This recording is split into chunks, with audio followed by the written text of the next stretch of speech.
Hello, YouTubers, friends, compatriots, bootlickers, shills, debt slaves, sirs, peasants, vassals, minions, meat sacks. I'm Useful Idiot. Welcome.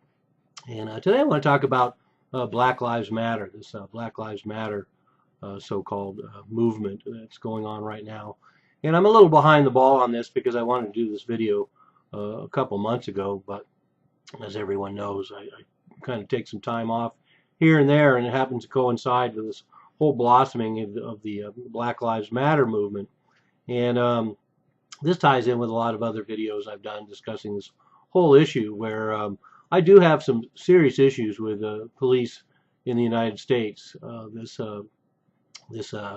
judge, jury, and executioner in the field that we see so many times in these videos is very disturbing, and I really hate to see that. And so I have a lot of sympathy for the core issues of the Black Lives Matter movement. But the fact is, a closer look at the numbers and the facts creates a completely different narrative. But that doesn't change the fact that a lot of my observations, too, are the fact that this isn't necessarily based on racism, although that's part of it. It's more of an economic issue and a class issue. And I see a lot of affinity between an occupied zone like, say, Israel and Gaza, and these pockets of occupation and apartheid within the United States and some of our urban centers. So I think that there's a affinity there. And a lot of people would argue, well, there really isn't an affinity because there's no political issue with the black subculture. It's just a criminal subculture. But I think the politics are implied. I know that's a stretch for some people, but I think the politics of this black movement are implied, and that the crime is an implication of a political movement. And just try and go with me on that. But anyway, I want to go back to this whole Black Lives Matter thing because as I mentioned earlier in videos about Ferguson, certainly there's a potential for more black frustration to rise in these riots. And unfortunately, the riots and the protests become their own worst advertisements because there's a lot of looting going on. That has a long history. That's one of the other things I want to bring up in this video. This kind of thing is not anything new. I'm going to attach a couple articles below that go in depth into the long history of various uprisings in the black subculture in the United States, and there's definitely a continuation and a thread and a commonality of black economic frustration and racism, and leading to these kind of activities, and ending up with riots and deaths and looting. And some of the more notable examples are in St. Louis in 1917, where 200 people were killed. Chicago in 1919, 38 people killed, 500 injured. Tulsa in 1921, 300 killed. They even used airplanes in bombings in Tulsa in 1921. Harlem 1964, Miami 1981. LA 1992 and the Watts riots, and it goes on and on and on. So there's a lot of historic precedent for this, and I tend to look at it in those terms. And it's easy to do because you see the same issues at hand in a lot of those previous riots, certainly in the ones in 82, 92, and these all have to do with a heavy-handed police presence in black communities. And so that's definitely a fact. But one of the things you really have to look at, and a lot of YouTubers have already brought up these facts, are that there really is no war on blacks. And I agree. In some senses, there's no war on cops because, first of all, the numbers don't bear it out. The average number of cops killed per year is somewhere around 25 or 30.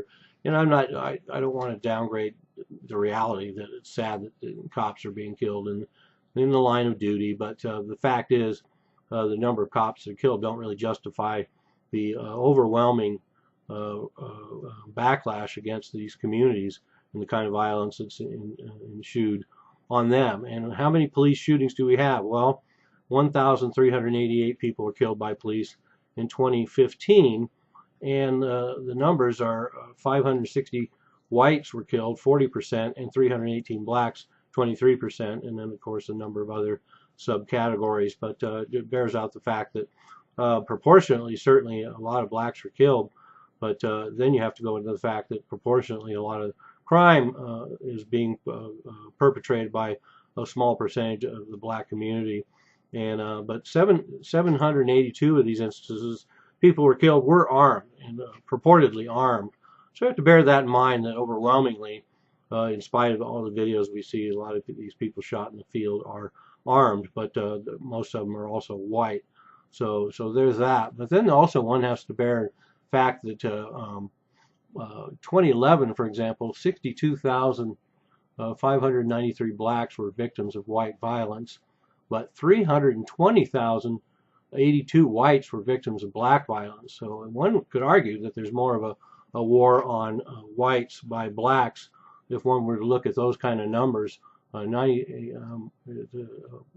Especially once again, going back to that same argument about the ratio of blacks in American culture compared to whites, and when you have 320,000 whites were victims of black violence, that's a huge number. So that ties in with what I was talking about. The ratio of black violence is high, and therefore the instances of them being found in all these statistics is a lot higher too. But one of the big ones everyone talks about is 93% of black homicide victims are killed by other blacks. So it would appear there isn't really necessarily a war on blacks, but there might be a war on blacks by other blacks.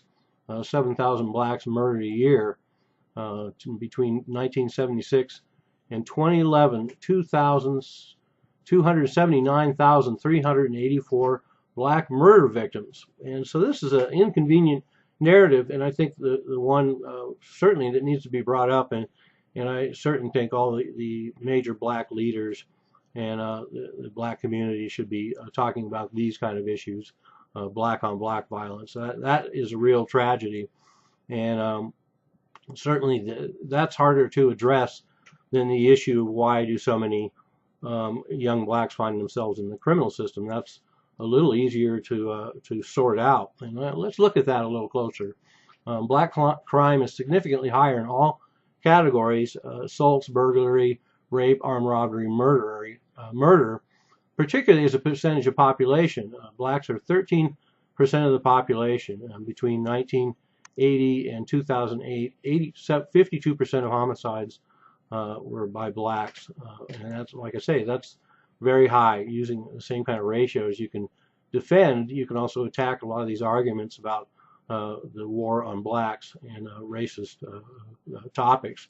So Chicago, 76% of homicides were by blacks, and also we have to remember that this urban black violence distorts the overall perception in numbers across the country. If you take out these violent subcultures in urban areas like Washington, D.C. and Chicago, the percentage of gun violence around the country goes down significantly. So that's something to consider when talking about gun violence and gun control and that sort of thing. But to go back to these numbers, 40% of the prison population are black, and the mortality rate in black youth is extremely high. Violence is 25 times higher in black culture. And so you have this violent underclass. And one of the other reasons why I don't necessarily think it's racist that it has to do with class is that Chicago, for example, in the last 10 years, 200,000 middle-class blacks moved out of Chicago because even they do not want to be around the violence. And so that's a huge proportion of black community in Chicago moving out to get away. So once again, it leaves the poor in there to feed on each other. And like I said before, I think this has a lot of kinship with apartheid and occupation and colonialism, neo-colonialism, and that's why we see this kind of relationship between the police and the occupied neighborhoods. And but let's go into some other numbers. It turns out African American imprisonment rate has been declining for many years. So there's another argument about the war on blacks. The fact is the incarceration rate for blacks is going down now, and that would pretend that maybe the war is over. Let's remember there's an extremely high percentage of whites in prison as well. But the incarceration rate for black males in the U.S. has declined by 23% from a recent peak in 2001. So in the last 15 years, it's gone down 23%. Incarceration rate for black females has dropped 49% from a recent peak in 1999. All these figures from the Bureau of Justice Statistics. and that's federal, county, and city. And so the rates have dropped to the 1993 level, and white incarceration levels have in fact been rising. And we know there's a lot of drug criminals in there as well, especially whites, but certainly a lot of blacks are brought in there by draconian and biased drug laws having to do with cocaine and drugs that are traditionally used in those kind of neighborhoods.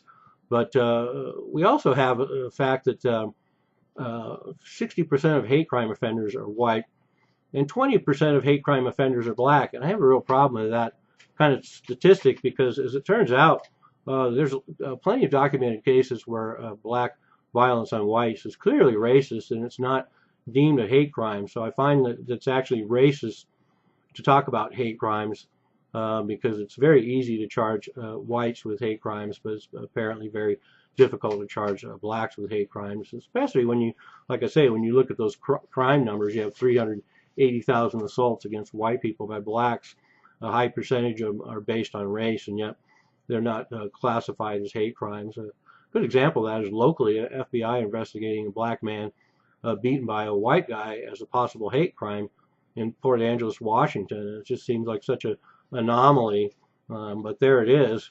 And to go back to the talk about Black Lives Matter too, while all this is going on and they're talking about this war on blacks by the police and white culture and everything, you have all these amazing events documented, particularly on a channel called Flaherty on YouTube.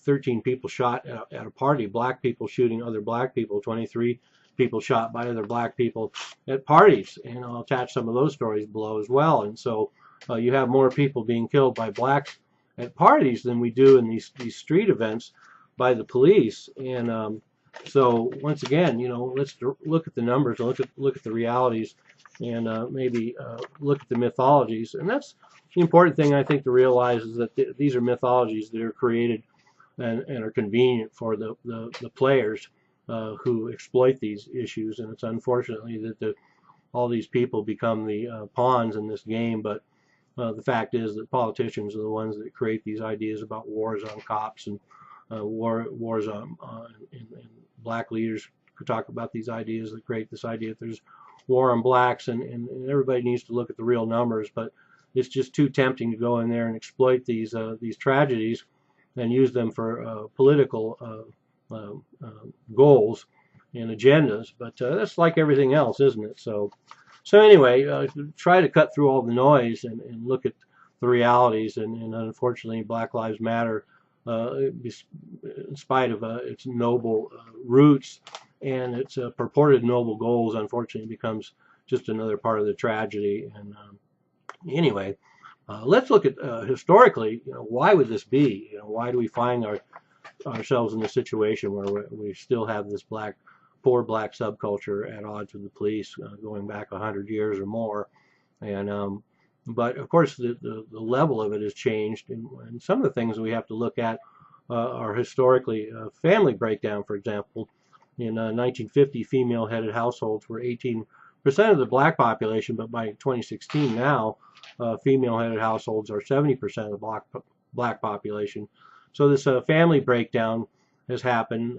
I would say a lot of the sort of the things we wouldn't count on or wouldn't calculate, maybe a lot of repercussions for the 60s civil rights movement and the 60s youth movement have contributed to these problems. And then also we have the welfare state. The creation of the welfare state happened in the 60s and goes on, and we have this generational welfare. And certainly that can contribute to the situation we find ourselves in now, where, like I say, we have these neighborhoods which are essentially neo-colonialism, apartheid occupations of a disenfranchised, marginalized part of society that doesn't really vote that much, doesn't really contribute, and is part of a subsistence poverty line and welfare state, like I said. But black crime rates were lower in the 1940s and 1950s, when black poverty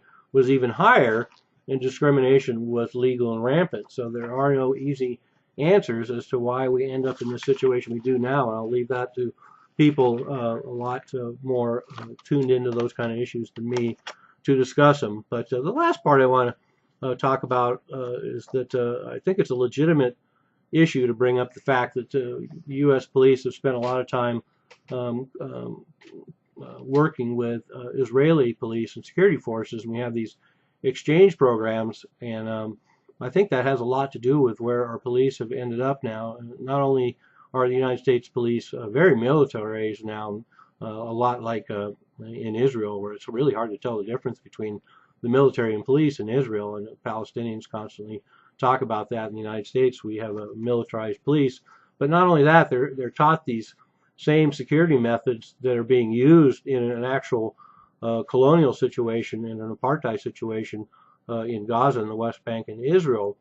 And they do not separate policing related to Palestinian anti-occupation efforts from street crime in Israel. And we've gotten to the point now, of course, we have a lot of activists who certainly are treated the same way as black criminals in the subclass or white criminals in the subclass.